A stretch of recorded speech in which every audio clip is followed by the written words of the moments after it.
বর্তমানে অনেক মানুষই কোরবানির গোশত ৩ ভাগে ভাগ করেন না এবং গরিব মিসকিন ও আত্মীয়স্বজনদের দেন না। অধিকাংশ গোশত ফ্রিজে জমা করে রাখেন। এ বিষয়ে ইসলামের সঠিক দিক নির্দেশনা জানতে চাই। খুবই গুরুত্বপূর্ণ একটি প্রশ্ন। খুবই দুর্ভাগ্যের বিষয় যে আমাদের সমাজে আজকাল কোরবানিকারীদের মধ্যে অনেকেই এ কাজটি করেন। অর্থাৎ কোরবানির গোশতের পারলে পুরাটুকুই আর না হয় বেশিরভাগ অংশই তারা ফ্রিজে ঢুকিয়ে ফেলেন বা রেখে দেন। যাতে করে বেশ অনেকদিন তিনি এই কোরবানির গোশত দিয়ে তার সংসার চালাতে পারেন বা তার সংসারের প্রয়োজন মেটাতে পারেন।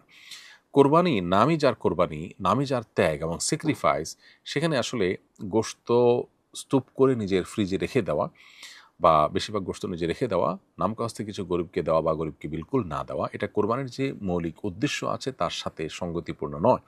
এইজন্য বদভ্যাস ত্যাগ করা উচিত। কোরবানির ফজিলত এবং মাহাত্ম্য পেতে হলে শরিয়া আমাদেরকে যেভাবে নির্দেশনা দিয়েছে সেভাবে আমাদের আমল করা উচিত। আল্লাহ সুবহানাহু ওয়া তাআলা বলেছেন, ফাকুলু মিনহা ওয়াত'ইমুল কানি'a ওয়াল মু'তাররা। আল্লাহ বলেছেন, ফাকুলু মিনহা ওয়াত'ইমুল বাঈসাল ফাকির। অতএব কোরবানির গোশত এটি আল্লাহর নির্দেশনা অনুযায়ী নিজে খাবো এবং পাড়া প্রতিবেশী আত্মীয়স্বজনকে দিব এবং গরিব দুঃখীকে দিব। অতএব ৩ ভাগে ভাগ করাটা ফরজ কিংবা ওয়াজিব না হলেও এটা মুস্তাহাব এবং উত্তম।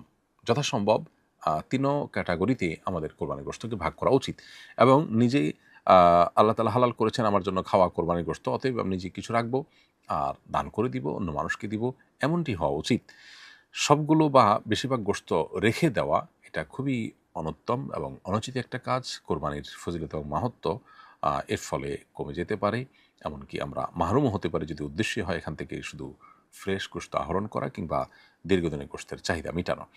অতএব এই জায়গাটাতে আমাদের বড় ধরনের সংশোধনী আনা দরকার এবং কৃপণতা ছেড়ে মানুষকে দান করার ব্যাপারে আমাদের আরও বেশি আ উন্মুক্ত হস্ত হওয়া উচিত এবং আরও বেশি সচেষ্ট হওয়া উচিত। যদিও ৩ ভাগে ভাগ করা ফরজ নয়, কোরবানি আদায় হয়ে যাবে। কিন্তু আপনি যত বেশি স্যাক্রিফাইস করতে পারবেন কোরবানি তত বেশি ফজিলতপূর্ণ হবে। আল্লাহর কাছে তত বেশি সওয়াব আপনি পাবেন। অতএব গোশত আপনি মানুষকে দান করে দিবেন, নিজে কিছু রাখবেন এবং অন্যদেরকে কিছু খাওয়াবেন। এই মর্মে আপনি যদি ব্যবহার করেন সেটা হবে কোরবানির সঠিক ব্যবহার। আর না হলে কোরবানি কাগজে কলমে আদায় হয়ে যাবে কিন্তু তার ফজিলত এবং সওয়াব সঞ্চিতভাবে কমবে। একজন লিখেছেন, আমাদের গাভীটি ৪ মাস আগে বাছুর প্রসব করেছে। বাছুরটি এখনও দুধ পান করে। এমত অবস্থায় গাভীটিকে কোরবানি দেওয়া জায়েজ হবে কিনা? ৪ মাসের বাছুর সাধারণত ঘাস এবং অন্যান্য খাবার ইত্যাদি অনায়াসে খেয়ে থাকতে পারে। অতএব এমত অবস্থায় গাভী কোরবানি করতে কোনো অসুবিধা নেই। তবে আপনার কেনার সময় যদি এরকম গাভীর বিকল্প অন্য কোনো পশু থাকে তো সন্দেহাতীতভাবে সেটা কেনা ভালো। কিন্তু যদি আপনার কাছে এটাই অপশন থাকে সেক্ষেত্রে এটিকে কোরবানি করতে শরীয়ত দৃষ্টিকোণ থেকে কোনো অসুবিধা নেই। এরপরে প্রশ্ন হলো, আমার কোরবানি করার সামর্থ্য নেই, এমন কোনো আমল আছে কি যে আমল করলে কোরবানির সওয়াব হবে? উত্তর হলো, কোরবানির দিন চুল, নখ, গোঁফ ইত্যাদি কাটলেন আর জিলহজের চাঁদ ওঠা থেকে নিয়ে এটা থেকে বিরত থাকলেন। চাঁদ ওঠার পর থেকে না কেটে কোরবানির করল সবাই, তারপরে আপনি কাটলেন। এটা যদি করেন তাহলে সেক্ষেত্রে ইনশাআল্লাহ কোরবানি না করতে পারলেও কোরবানি করার সওয়াব আপনি পাবেন। এই মর্মে সুনানে আবু দাউদে আব্দুল্লাহ ইবনে আমর ইবনে আস রাদিয়াল্লাহু তাআলা থেকে একটি হাদিস বর্ণিত হয়েছে যে নবী করিম সাল্লাল্লাহু আলাইহি ওয়াসাল্লামের কাছে এক ব্যক্তি কোরবানি সামর্থ্য নেই। তিনি যখন জিজ্ঞেস করলেন যে কিভাবে তিনি সওয়াব পেতে পারেন, নবী আলাইহিস সালাম তাকে বলেছেন, তুমি তোমার চুল, নখ, গোঁফ এগুলো কাটবে, অর্থাৎ কোরবানির পরে এগুলো কাটবে। তাহলে সেক্ষেত্রে আল্লাহ তাআলা তোমাকে কোরবানির সওয়াব দান করবেন। তো এখান থেকে বোঝা যায় যে যিনি কোরবানি করার সামর্থ্য রাখেন না তিনি যদি কোরবানির আ মাসের অর্থাৎ জিলহজ মাসের চাঁদ উদিত হওয়ার আগে চুল, নখ এবং গোঁফ ইত্যাদি কাটার পর এই ১০ দিন বিরত থাকেন এবং কোরবানি করার পর এগুলো কাটেন, সবার কোরবানি শেষ হওয়ার পর এটা কাটেন বা কোরবানির আমল শেষ হওয়ার পর এটা কাটেন, তাহলে ইনশাআল্লাহ তিনি এই সওয়াব পেতে পারেন। আব্দুল হাই জিহাদ লিখেছেন, আমাদের ব্যক্তি ও সমাজ জীবন থেকে আধ্যাত্মিকতা হারিয়ে যাওয়ার কারণ কি? উত্তরণের উপায় কি? আপনার সুচিন্তিত দিক নির্দেশনা কামনা করছি। ভাই আব্দুল হাই জিহাদ, আপনার প্রশ্ন উত্তর হলো যে আধ্যাত্মিকতা বা রুহানিয়াত এবং স্পিরিচুয়ালিটি এটা আমাদের জীবন থেকে হারিয়ে যাচ্ছে।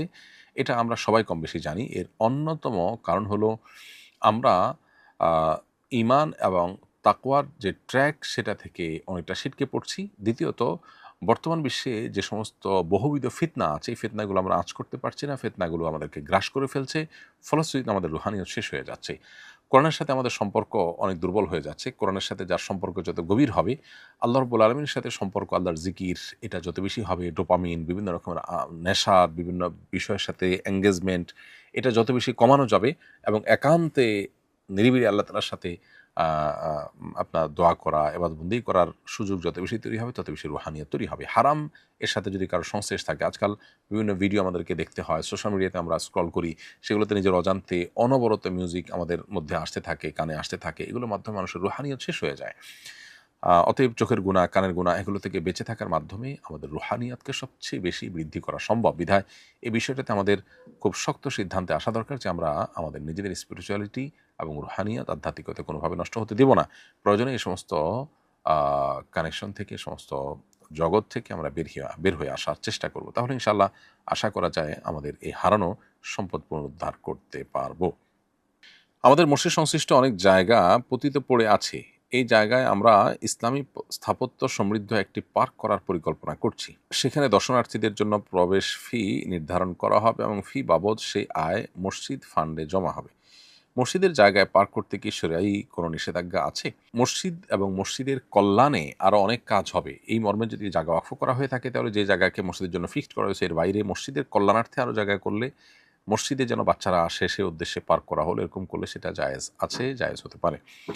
আর যদি সেখানে পার্ক করে পার্কের প্রবেশ ফি নির্ধারণ করা হয় এবং তা থেকে মসজিদের আয় হয় তাহলে সেক্ষেত্রে এটাও মসজিদের পারপাস সার্ভ হচ্ছে, সেই জায়গা থেকে জায়েজ হতে পারে। তবে সেখানে যেন গায়রে শরঈ কোনো কাজ না হয়, সাধারণত বিভিন্ন পার্কে যেটা হয়ে থাকে সেদিকটাকে বিশেষভাবে খেয়াল রাখতে হবে। আমাদের যৌথ পরিবার, আমরা ৩ ভাই মিলে প্রতি বছর কোরবানি দেই। ছোট ও মেজ ভাইয়ের আয় তুলনামূলক কম হওয়ায় তারা কিছুটা কম টাকা দেয়। বড় ভাই হিসাবে আমি বেশি অংশ বহন করি। কোরবানির শেষে গোশত সমান ভাগে ভাগ করে নেই। এবারও এভাবেই কোরবানি দেওয়ার নিয়ত করেছি। একজন বললেন, এভাবে কম বেশি টাকা দিয়ে কোরবানি করা যাবে না, সবাইকে সমান টাকা দিতে হবে। মাসালাটি জানতে চাই। প্রিয় ভাই, কম বেশি করে দেয়া যাবে না, সমান হারে দিতে হবে এমনটি সঠিক কথা নয়। ধরুন আপনারা ৩ ভাই আছেন বা ৪ ভাই আছেন। এই ৪ ভাই মিলে কোরবানি দিতে হলে একটা পশুতে, একটা গরুতে ৪ ভাইকে সমান হারে ৪টা ভাগে করতে হবে এমনটি আবশ্যক না। তবে কেউ ৭ ভাগের, একটা পশুতে যে ৭ ভাগে কোরবানি দেওয়া যায় সর্বোচ্চ, এর মধ্যে যেকোনো ১ ভাগের একটা পুরো অংশ নিতে হবে তাকে, ভগ্নাংশ নিতে পারবে না। ধরুন ৪ ভাইয়ের মধ্যে গরুটার দাম হয়েছে ৭০,০০০। তো ৪ ভাইয়ের ভিতরে কেউ হয়তো ৫,০০০ টাকা দিলেন, কেউ ২৫,০০০ টাকা দিলেন। এভাবে যদি দেন, অথবা কেউ ১৫ বা ১৬,০০০ টাকা দিলেন, এমনভাবে দিলেন যেটা দিয়ে আসলে পূর্ণাঙ্গ একটা শরিক হবে না ৭ ভাগের। এরকম যদি হয় তাহলে সেক্ষেত্রে কোরবানি সহি হবে না। কোরবানি সহি হওয়ার জন্য যেকোনো ৭ ভাগের ১ ভাগ নিতে হবে, অথবা ২ ভাগ নিতে হবে, অথবা ৩ ভাগ নিতে হবে। এ হারে কেউ ৩ ভাগ, কেউ ২ ভাগ নেন, এভাবে কম বেশি করলে সেটা জায়েজ হবে। আর যদি কেউ ১.৫ ভাগ নেন, ৭ ভাগের পূর্ণ ১ ভাগ না নিয়ে ১ ভাগ প্লাস আরও কিছু নেন বা ১ ভাগের একটু কম নেন এবং সে পরিমাণ গোশত ভাগ করে নেন, তাহলে এটা জায়েজ হবে না, অর্থাৎ কোরবানি এতে বিশুদ্ধ হবে না। আমার একজন দেবর প্রতিবন্ধী, তার স্ত্রী সন্তান নেই, তার ৫ ভাই ও ৪ বোন থাকলেও কেউ তার খোঁজ খবর নেয় না। একমাত্র আমার স্বামী তার দেখাশোনা করে।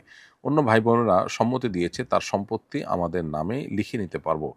এ অবস্থায় তার সম্পত্তি নেওয়া কি আমাদের জন্য শরিয়াসম্মত হবে? উত্তর হলো হ্যাঁ, অবশ্যই আপনি তার সম্পদ নিতে পারেন, কিন্তু ততটুকু যতটুকু তার ভরণ পোষণের জন্য দরকার হয়। দেখুন, ধরুন তার লালন পালনে একজন লোক রাখলে যে টাকা যেত, তার পেছনে যে পরিমাণ খরচ হয়, সেই পরিমাণ খরচ যদি আপনারা তার সম্পদ থেকে রাখেন তাহলে সেটা জায়েজ আছে। এরপর তার জীবদ্দশায় যদি তিনি সুস্থ হন, বাকিটা তাকে ফেরত দিতে হবে। আর যদি তার মৃত্যু হয়ে যায় তাহলে সেক্ষেত্রে এই অবস্থায় মৃত্যু হলে, মানসিক প্রতিবন্ধী হলে বা মৃত্যু হয়ে গেলে, তখন তার এরকম প্রতিবন্ধী ব্যক্তি মৃত্যু হয়ে গেলে তার অতিরিক্ত যে সম্পদ থেকে যাবে, যেটা তার পেছনে খরচ করা হয়েছে তার অতিরিক্ত, তাহলে সেটা তার মৃত্যুর পর ওয়ারিসরা আনুপাতিক হারে কোরআন হাদিস যেভাবে নির্দেশ করেছে তার আলোকে সবাই ভাগ পেয়ে যাবে। অর্থাৎ থোকভাবে তার ভরণ-পোষণ এবং তার দায়-দায়িত্ব দেখভালের কাজটা করে তার যে ভাগে যে সম্পদ এসেছে তার সবগুলো সম্পদ আপনি নিয়ে নিবেন, এমনটি করা জায়েজ নয়। বরং যতটুকু খরচ তার জন্য হবে আনুমানিক একটা হিসাব বের করেও তো আপনি সেটা অবশ্যই স্থির করতে পারবেন। অতএব সেটুকু আপনি নিতে পারেন। হাসান তারিক লিখেছেন, আমার বাবার ১ বছরের রমাদানের ফিদিয়া দিতে হবে। সেটা কি আমার বোনকে দিতে পারবো? বোন বিধবা, ২ সন্তান নিয়ে খুব কষ্টে দিনতিপাত করছে।